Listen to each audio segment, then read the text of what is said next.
Do deserto ao jardim. A jornada de Deus com a humanidade. Introdução. Por que Deus nos leva pelo caminho mais difícil? Na história do Êxodo, vemos um Deus poderoso que intervém na história para libertar seu povo.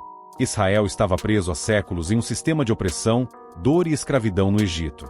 Deus ouve o clamor do seu povo e age com mão forte, sinais e milagres. O objetivo era claro: conduzi-los a uma nova terra, descrita como um jardim distante, uma terra que mana leite e mel, símbolo de abundância, descanso e vida plena. Mas algo chama a atenção. Deus não escolhe o caminho mais curto. Em vez de conduzir Israel diretamente ao jardim, ele os leva por um caminho mais longo, mais difícil, mais incerto: o deserto. E então surge a grande pergunta que atravessa toda a Bíblia, e também atravessa nossas próprias vidas. Por que Deus nos faz passar pelo deserto antes de nos levar ao jardim? Essa pergunta não é apenas histórica. Ela é profundamente espiritual. E a Bíblia responde a ela de forma surpreendente. Capítulo 1. O deserto no início de tudo. A Bíblia começa com uma imagem poderosa. Antes do jardim, havia vazio. Antes da ordem, havia caos. Antes da vida, havia algo muito parecido com o deserto. Sem forma, sem direção, sem beleza aparente. Mas é exatamente ali que Deus começa a agir. Deus não foge do caos. Deus não evita lugares áridos. Ele cria vida a partir do nada. Das profundezas da terra, Deus faz brotar água. E onde há água, Ele planta um jardim.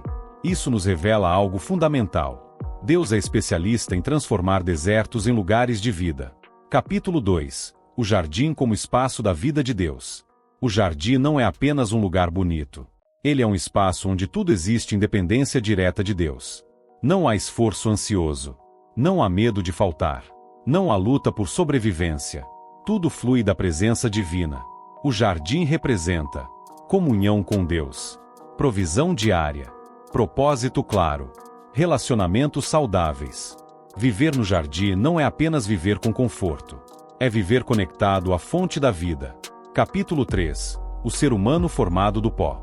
Curiosamente, o ser humano não é formado no jardim, mas fora dele. Deus molda o homem a partir do pó do deserto. Isso revela algo profundo sobre quem somos. Carregamos em nós a fragilidade do pó. Somos limitados, dependentes, frágeis. Mas Deus sopra a vida em nós. E nos convida a viver conectados ao jardim. Somos criaturas do deserto, chamadas a viver da vida de Deus. Capítulo 4. A voz que sustenta a vida. No jardim, havia uma condição essencial: ouvir a voz de Deus. A vida fluía enquanto o ser humano permanecia sensível, obediente e dependente dessa voz. O jardim sempre exigiu confiança. Sempre exigiu escuta. Sempre exigiu rendição. Capítulo 5. A voz do engano. Mas surge uma segunda voz. Uma voz que não nega Deus, apenas distorce sua imagem. Ela diz: você não precisa depender. Você pode decidir sozinho. Você pode ser como Deus. Essa voz quebra a confiança. E quando a confiança se quebra, a vida começa a secar. Capítulo 6. A saída do jardim. Ao escutar essa voz, o ser humano se desconecta da vida divina. E o resultado é inevitável: o retorno ao deserto. O deserto passa a simbolizar separação, esforço, sobrevivência e dor. Não porque Deus tenha abandonado a humanidade, mas porque a humanidade se afastou da fonte da vida. Capítulo 7. O deserto ao longo da Bíblia. Ao longo das Escrituras, o deserto aparece repetidamente. Alguns chegam ali por escolhas erradas. Outros por injustiças.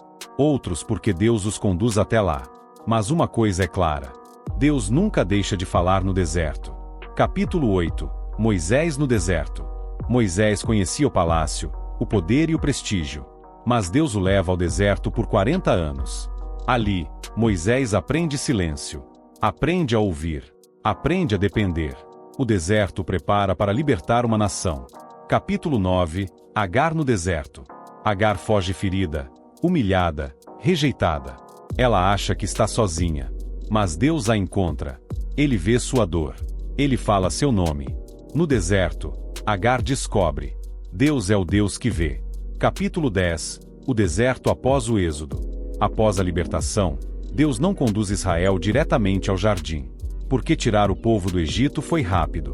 Mas tirar o Egito do coração do povo levaria tempo.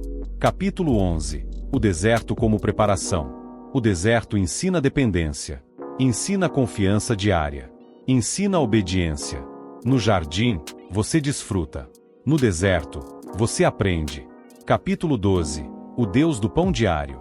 O maná cai diariamente. Não pode ser acumulado. Deus ensina. Confie hoje. Dependa hoje. Eu sou suficiente. Capítulo 13. O deserto como sala de aula. No deserto, Deus ensina seu povo a ouvir sua voz, seguir sua direção, confiar em sua presença. O deserto educa o coração. Capítulo 14. A falha no deserto. Alguns desejam voltar à escravidão. O deserto revela quem confia e quem apenas reclama. Capítulo 15. A nova geração. Uma nova geração surge. Eles aprendem a depender de Deus. Eles entram no jardim com um coração diferente. Capítulo 16. O esquecimento no jardim. No conforto, o povo se esquece. Atribui a prosperidade à própria força.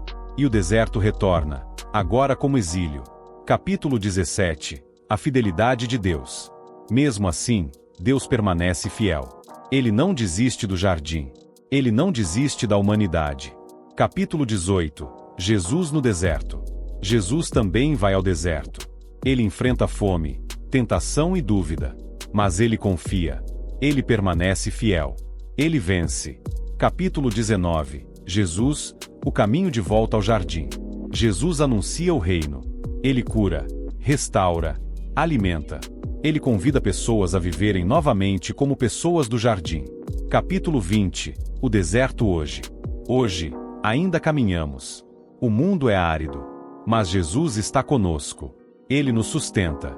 Ele nos prepara para o jardim eterno. Conclusão. Vivendo como pessoas do jardim. O deserto não é o fim. É a escola. Enquanto caminhamos, somos chamados a viver a vida do jardim. Ouvindo, confiando e seguindo. Até o dia em que Deus completará a sua obra. Porque aquele que começou a boa obra é fiel para concluí-la. Capítulo 21. O silêncio de Deus no deserto. Uma das experiências mais difíceis no deserto é o silêncio. Muitas vezes, não há respostas imediatas. Não há sinais espetaculares. Não há soluções rápidas. Deus parece quieto. Mas o silêncio de Deus não é ausência. É profundidade. No deserto, Deus nos ensina a reconhecê-lo não apenas na voz alta, mas também no sussurro. É ali que aprendemos a confiar não no que sentimos, mas em quem Ele é. Capítulo 22. O deserto revela ídolos escondidos. No deserto, tudo que é desnecessário cai. Aquilo em que confiávamos, segurança, status, controle, deixa de funcionar. É no deserto que descobrimos em quem realmente confiamos. O que ocupa o lugar de Deus em nosso coração. Israel reclamava porque sentia falta do Egito. Não porque amava a escravidão, mas porque tinha aprendido a depender dela. O deserto expõe ídolos para que possamos abandoná-los. Capítulo 23. O deserto e a redefinição de identidade. No Egito, Israel tinha identidade de escravo. No deserto, Deus começa a chamá-los de povo. No jardim, seriam filhos estabelecidos. O deserto é um processo de redefinição. É onde Deus muda nossa identidade. De sobreviventes para filhos. De vítimas para herdeiros.